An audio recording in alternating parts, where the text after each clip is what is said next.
Hello everyone, welcome in our video. इस video में हम पढ़ने जा रहे हैं क्लास 11th का चैप्टर नंबर 1, जो है हमारा some basic concept of chemistry.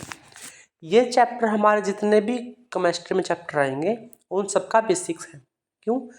क्योंकि इस चैप्टर में हम पढ़ेंगे केमिस्ट्री क्या होता है, हम पढ़ेंगे पार्टिकल्स क्या है, एटम क्या है, नंबर ऑफ मोल्स क्या है, कुछ हम कॉन्सेंट्रेशन टर्म्स पढ़ेंगे, हम केमिकल रिएक्शन को लिखना सीखेंगे। ये अगर आप नहीं पढ़ते हैं तो आपको आगे आने वाले चैप्टर में बहुत दिक्कत आ सकती है। It is the base of all the chapters you are going to study in chemistry in class 11th and class 12th। चलिए स्टार्ट करते हैं विद द इंट्रोडक्शन कि केमिस्ट्री होता क्या है। 10th क्लास तक हम साइंस पढ़ते आते हैं। 5th तक हमने ईवीएस पढ़ी थी। 6th में ईवीएस के 2 टुकड़े हो जाते, नहीं 3rd तक हमने ईवीएस पढ़ी थी, डब्ल्यूएस। फिर बाद में 4th में उसके 2 टुकड़े हो गए, एसएसटी और साइंस बन गया था। जैसे जैसे आप 10th 11th 10th में आए आपने साइंस पढ़ा, लेकिन 11th में आने के बाद you have 4 subject as a main subject in medical stream, and these are chemistry, physics and the biology has 2 parts, and this both the parts are considered as different subjects, and they are zoology and the botany. When you study about the plant body, this is known as botany. If you study about the animal life, it is zoology. ऐसे ही chemistry के भी आगे 3 part है, organic chemistry, inorganic chemistry and the physical chemistry. ये जो हमारा chapter है ये फिजिकल केमिस्ट्री का है। इसमें थ्योरी से ज़्यादा क्वेश्चन न्यूमेरिकल से आते हैं। कैसे न्यूमेरिकल, वो मैं आपको साथ साथ करवाता जाऊंगा। देखिए केमिस्ट्री होता क्या है। Chemistry is called science of atoms and molecules because it deals with composition, structure, properties and interaction of matter. Chemistry को हम बोलते हैं कि एटम और मॉलिक्यूल्स की एक साइंस है। क्यों? क्योंकि हम इसमें पढ़ते हैं कि एक एटम और मॉलिक्यूल्स का कंपोजिशन क्या है, उसका स्ट्रक्चर क्या है, उसका प्रॉपर्टीज क्या है और कैसे मैटर या फिर हम बात करें मॉलिक्यूल्स या एटम अपने आपस में इंटरेक्ट करते हैं। देखो मैंने कहा कि साइंस है एटम्स की और मॉलिक्यूल्स की। सो पहले बात कर लेते हैं कि एटम और मॉलिक्यूल्स होता क्या है। तो atom is the smallest unit of any substance. कोई भी मैटर है, मैटर क्या होता है, anything that has mass and occupy space. So कोई भी मैटर है उसकी स्मॉलेस्ट यूनिट होती है एटम, सबसे छोटी।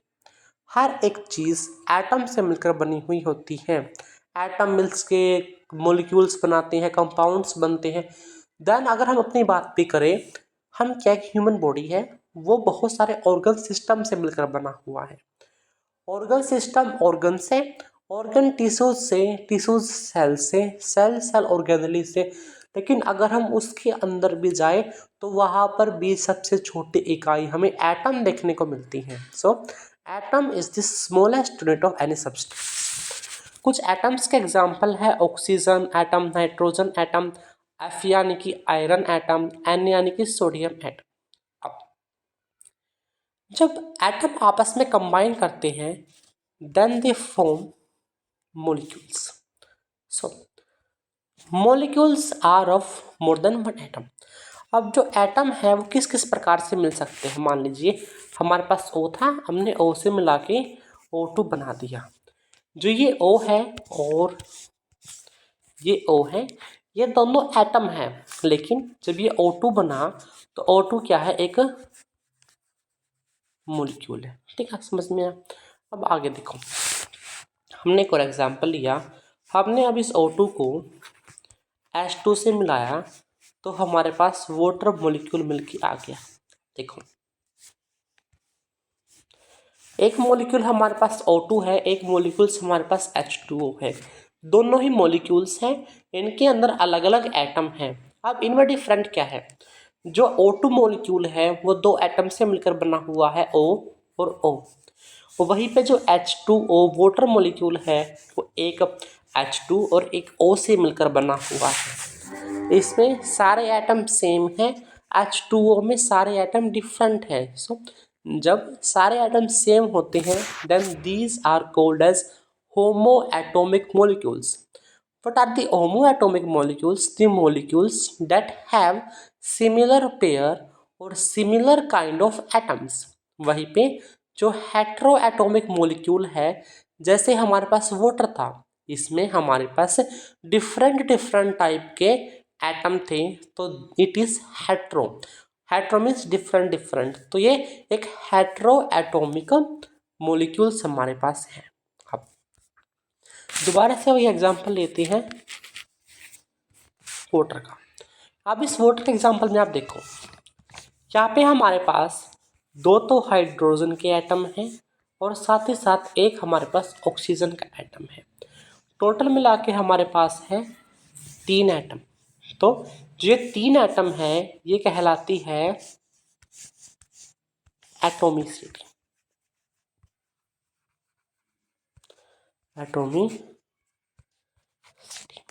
तो एटॉमिसिटी क्या है? एटॉमिसिटी और कुछ नहीं है, एटॉमिसिटी बेसिकली ये है कि number of atoms present in a molecules.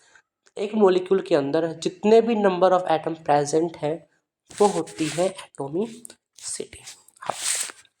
कोई भी एक एटम है वो 3 चीजों से मिलकर बना हुआ होता है, इलेक्ट्रॉन, प्रोटॉन और न्यूट्रॉन। Electron, proton, neutron. अब डिटेल में हम वैसे 10th क्लास तक हम पढ़ते आए हैं इलेक्ट्रॉन, प्रोटॉन, न्यूट्रॉन क्या होता है। 9th क्लास में हमने स्ट्रक्चर ऑफ एटम भी पढ़ा था, Thomson model, Bohr's model and Rutherford model, alpha scattering experiment. Electron क्या होते हैं, प्रोटॉन क्या होते हैं, न्यूट्रॉन क्या होते हैं, हम नेक्स्ट चैप्टर में दोबारा से इसको पढ़ेंगे। यहाँ पर सिर्फ आगे कैलकुलेशन के लिए आप ध्यान रख लो, इलेक्ट्रॉन के ऊपर चार्ज होता है -e, जहाँ पर e की वैल्यू होती है 1.6 into 10 raise to the power -19 coulomb. वहीं पे प्रोटॉन के पास पॉजिटिव चार्ज होता है, तो प्रोटॉन की होती है +e, यानी कि +1.6 into 10 raise to the power -9 coulomb. Neutron के पास कोई भी चार्ज नहीं होता, ये एक न्यूट्रल बॉडी होती है। ये तो बात हमने कर ली चार्ज की। अब जो इलेक्ट्रॉन है उसका मास कम होता है as compare to the proton and the neutron. Electron का मास होता है 9.1 into 10 raise to the power -31 kg। वहीं पे प्रोटॉन का होता है 1.67 into 10 raise to the power -27 kg। Neutron का थोड़ा ज़्यादा होता है, लेकिन हम अप्रोक्स लेते हैं तो वो सेम ही आता है। अब अगर हम इसके रिलेटिव चार्ज की बात करें, रिलेटिव चार्ज का मतलब क्या, एक दूसरे के रिलेशन में। देखो प्रोटॉन में भी और इलेक्ट्रॉन में भी जो ई है वो कॉमन है, जो चेंज आ रहा है वो माइनस और प्लस से आ रहा है। सो अब इनका रिलेटिव चार्ज लिख सकते हैं, इलेक्ट्रॉन का -1, प्रोटॉन का +1, वहीं पे न्यूट्रॉन का जो रिलेटिव चार्ज है वो 0 है। ऐसे ही रिलेटिव मास इलेक्ट्रॉन का हम 0 एमयू लेते हैं, क्योंकि प्रोटॉन से और न्यूट्रॉन से बहुत कम है, और इन दोनों का हम 1 AMU लेते हैं। ये 1 AMU क्या है वो आप आगे पढ़ेंगे। वही लिखा हुआ है, जो मास ऑफ इलेक्ट्रॉन है वो मास ऑफ प्रोटॉन और मास ऑफ न्यूट्रॉन दोनों की अगर हम कंपेयर करें उससे बहुत कम होता है। Mass of electron is approximately 1837 times less then mass of proton और मास ऑफ न्यूट्रॉन। अब कितने मिनट का लेक्चर हो गया, थोड़ा टाइम तो ले रहा मैं ना, बहुत टाइम अपने पूरा। देखो किस प्रकार हम किसी भी एटम को रिप्रेजेंट कर सकते हैं। एटम को हम रिप्रेजेंट करते हैं एक्स से। ये हमारा एक एटम है, एक्स के ऊपर हम एक संख्या लिखते हैं। हम एक्स ऊपर हम लिखते हैं ए को, आपको सिंपली समझाऊंगा, बाद में लेंगे एग्जांपल। और नीचे हम लिखते हैं जेड को। जो हमारा ए होता है वो यहाँ पे लिखा भी हुआ है, वो होता है हमारा मास नंबर। मास नंबर का मतलब क्या है, number of protons plus number of neutrons. वहीं पे जो हमारा जेड होता है वो हमारा एटॉमिक नंबर होता है, यानी कि नंबर ऑफ प्रोटॉन। ऊपर हम लिखते हैं number of protons plus number of neutron, जिसको हम नंबर ऑफ न्यूक्लियॉन्स भी बोलते हैं। The nucleons are known as number of protons plus number of neutrons. हमने ऐसा क्यों बोला? क्योंकि न्यूक्लियॉन्स क्या है? न्यूक्लियॉन्स भी होते हैं ऐसे पार्टिकल्स, आगे मैंने सब कुछ लिख भी रखा है, देखिए लिखा हुआ है, ऐसे पार्टिकल जो कि हमारे न्यूक्लियस के अंदर रहते हैं। और न्यूक्लियस के अंदर क्या क्या रहता है? न्यूक्लियस के अंदर प्रोटॉन्स और न्यूट्रॉन्स रहते हैं। So A is number of nucleons means number of protons plus number of neutrons that is present in an atom. अब कोई भी एटम है, मान लीजिए उसके पास 21 इलेक्ट्रॉन है। कितने इलेक्ट्रॉन है? 21। 21 घड़े नहीं होगी, तो थोड़ा कम करते हैं।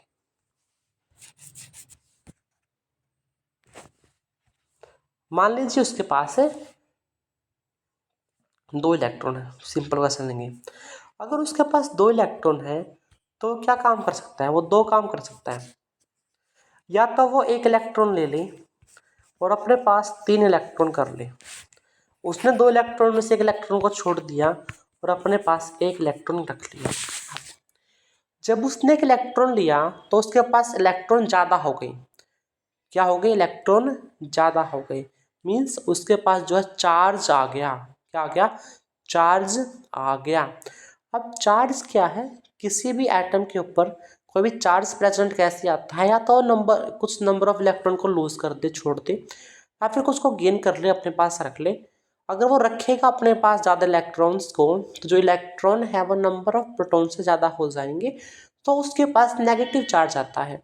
अगर वो किसी इलेक्ट्रॉन को छोड़ देता है तो उसके पास नंबर ऑफ प्रोटॉन्स ज़्यादा होते हैं as compare to number of electrons. So वो हो जाता है अपना पॉजिटिव चार्ज। तो एक एटम चार्ज भी हो सकता है, चार्ज में वो पॉजिटिव चार्ज भी हो सकता है। अगर उसने इलेक्ट्रॉन को छोड़ा है उसको हम बोलते हैं कैटायन। वहीं पे वो नेगेटिव चार्ज भी हो जाता है अगर उसने किसी इलेक्ट्रॉन को गेन किया है, जिसको हम बोलते हैं एनायन, यानी कि नेगेटिव चार्ज। ये तो बात हो गई चार्ज्ड एटम की। अब हम बात करते हैं नो चार्ज। ना तो उसने इलेक्ट्रॉन को लिया ना उसने लूज किया, means number of electron number of proton के बराबर है अगर किसी भी एटम के अंदर। उस केस में हम उस एटम को अनचार्ज्ड, कोई चार्ज नहीं है, न्यूट्रल मीन्स न्यूट्रलिटी है, नंबर ऑफ इलेक्ट्रॉन्स और नंबर ऑफ प्रोटॉन्स सेम है, या फिर हम उस एटम को आइसोलेटेड एटम भी बोल देते हैं। यहाँ तक समझ में आया? अब चलिए कुछ क्वेश्चन सॉल्व करते हैं। हमारे पास एक एटम है, हमारे पास एक वेट एटम एलिमेंट है जिसका जो वेट है वो 23 टाइम ज़्यादा है of the lightest element. Lightest element हमारे पास होता है हाइड्रोजन। सो कोई एलिमेंट है जिसका जो मास है वो 23 टाइम ज़्यादा है और उसके पास जो प्रोटॉन है वो 11 है। आपको बताना है कि वो एटम कौन सा है और उसके अंदर नंबर ऑफ न्यूट्रॉन्स कौन सी है। नंबर ऑफ प्रोटॉन 11 आ गए। हाइड्रोजन का जो एटॉमिक मास है वो 1 होता है। अब हमने कहा जो हमारे पास एलिमेंट है उसका 23 टाइम ज़्यादा है, तो उस एलिमेंट का आ गया 23। अब उस 23 में से जो 11 है वो हमारे पास प्रोटॉन है। तो अगर हमें न्यूट्रॉन निकालना है तो हम उस 23 में से 11 को माइनस कर देंगे तो हमारे पास संख्या निकल के आती है 12, और जो ये 12 है वो हमारा नंबर ऑफ न्यूट्रॉन्स है। ऐसे ही नेक्स्ट क्वेश्चन है, हमारे पास एक एलिमेंट है ल्यूटेरियम। उसके हमने ऊपर लिखा 175, नीचे लिखा 71। जब मैंने आपको रिप्रेजेंटेशन बताई थी किसी भी एटम की तो कहा था नीचे जो है जब जेड लिखते हैं यानी कि एटॉमिक नंबर लिखते हैं, वहीं पे जो ऊपर है वो मास नंबर लिखते हैं। सो 71 जो है इसका वो नंबर ऑफ एटॉमिक नंबर है, यानी कि नंबर ऑफ प्रोटॉन्स है। बात खत्म। तो 71 यहाँ पे हो गए नंबर ऑफ प्रोटॉन्स। अब इस एटम के ऊपर कोई भी चार्ज प्रेजेंट नहीं है, सो इस केस में number of protons number of electrons के बराबर होगा, यानी कि 71 होगा। अब नेक्स्ट चलिए, हमारे पास नंबर ऑफ न्यूक्लियॉन्स है 175, यानी कि हमारे पास number of protons plus number of electrons जो है वो 75 है।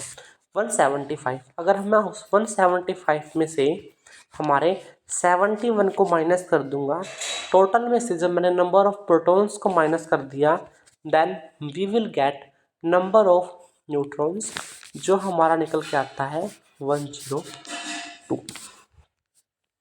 यहाँ तक समझ में आया। अब आगे चलें।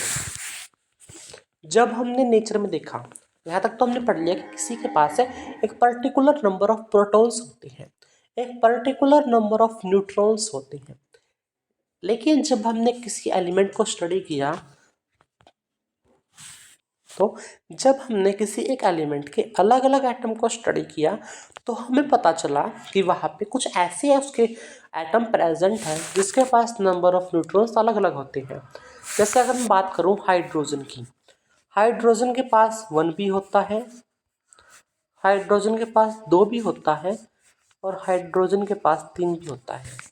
यहाँ पे आप देख सकते हो नंबर ऑफ प्रोटॉन इसमें भी 1 है, नंबर ऑफ प्रोटॉन इसमें भी 1 है, नंबर ऑफ प्रोटॉन इसमें भी 1 है। तीनों में नंबर ऑफ प्रोटॉन सेम है, लेकिन यहाँ पे मास नंबर 1 है, मास नंबर 2 है, मास नंबर 3 है, यानी कि नंबर ऑफ न्यूक्लियॉन्स सेम नहीं है, नंबर ऑफ न्यूक्लियॉन्स डिफरेंट है। और नंबर ऑफ न्यूक्लियॉन्स डिफरेंट क्यों हुए? क्योंकि इनके अंदर नंबर ऑफ न्यूट्रॉन्स अलग अलग है।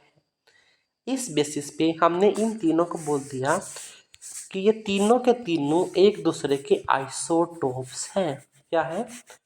एक दूसरे के एक तीन है, तिड़वाए तो एक दूसरे के आइसोटोप्स हैं। तो आइसोटोप्स क्या होता है? आइसोटोप्स वो स्पीसीज है जिनका नंबर ऑफ प्रोटॉन सेम है, एटॉमिक नंबर सेम है, लेकिन उसके पास जो मास नंबर है वो डिफरेंट होता है, या हम ये भी बोल सकते हैं उनका जो नंबर ऑफ न्यूक्लियॉन्स है, नंबर ऑफ प्रोटॉन्स भी हम बोल सकते हैं, वो डिफरेंट होता है। यहाँ तक बात खत्म हुई। अब देखो, हम सब ना एक क्लोरीन का होता है, जो क्लोरीन है उसके भी हमारे पास 2 आइसोटोप हमें देखने को मिलते हैं, एक क्लोरीन 35 वाला, एक क्लोरीन 37 वाला।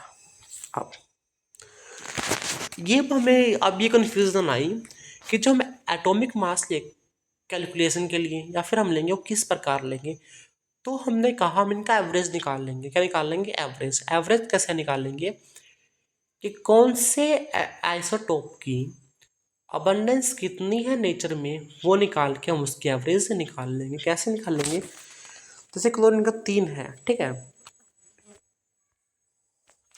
मान लीजिए ये क्लोरीन है, ये हमारे पास नेचर में 75% मिलता है, और ये हमारे पास 25% मिलता है। तो इस केस में हम क्या करेंगे, हम 75 की मल्टीप्लाई कर देंगे 35 से, प्लस 25 के मल्टीप्लाई कर देंगे 37 से, और डिवाइड बाई कर देंगे 100। जैसे हमारे पास निकल के आएगा आम, जिसको हम बोलेंगे एवरेज एटॉमिक मास। क्या किया हमने? जितनी परसेंटेज अबंडेंस थी उसकी नेचर में, उसके मल्टीप्लाई कर दो उसके मास नंबर से, उसमें हमने ऐड कर दिया दूसरा और उसकी अबंडेंस, और मैं डिवाइड कर दिया उससे 100 से। समझ में आया? आना चाहिए। अब यार बात देखो, एवरेज तक समझ में आ गया ना? अब क्लोरीन देखो, ये मैंने आगे लिख रखा था, वहाँ से देख के मैंने को बताया, ठीक है।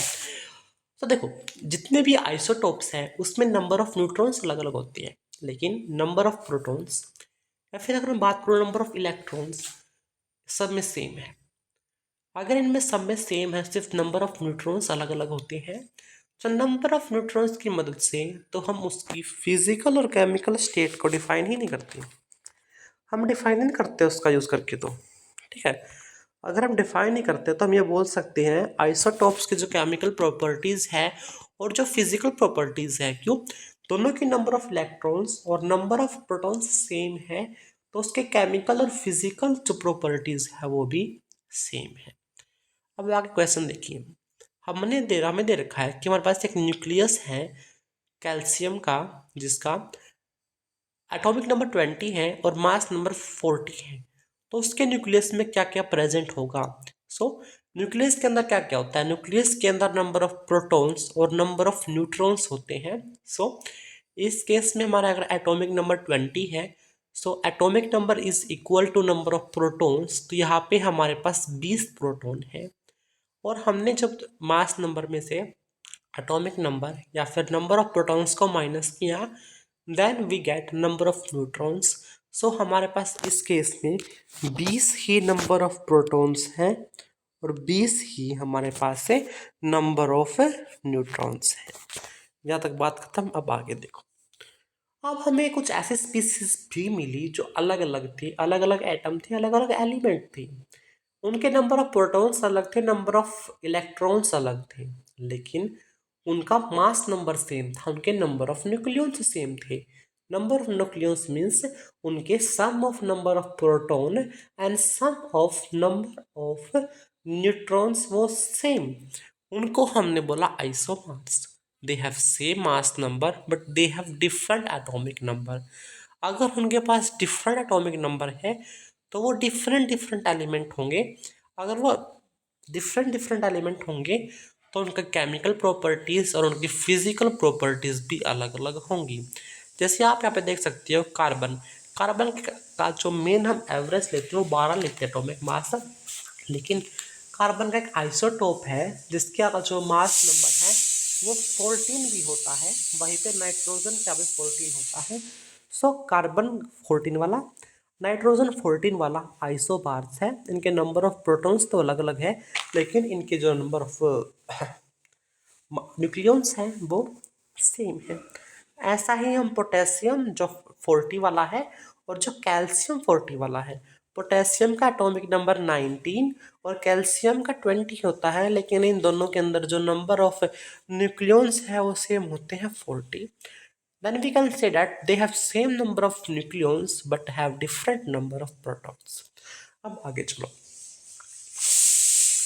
अब कुछ स्पीसीज हमें ऐसे भी देखने को मिली जिनके अंदर नंबर ऑफ प्रोटॉन भी अलग थे, नंबर ऑफ न्यूक्लियॉन्स भी अलग थे, यानी कि मास नंबर भी अलग था और नंबर ऑफ प्रोटॉन भी अलग थे, इलेक्ट्रॉन भी अलग थे, लेकिन उसमें नंबर ऑफ न्यूट्रॉन्स सेम थे, यानी कि न्यूक्लियॉन माइनस एटॉमिक नंबर उसमें सेम था।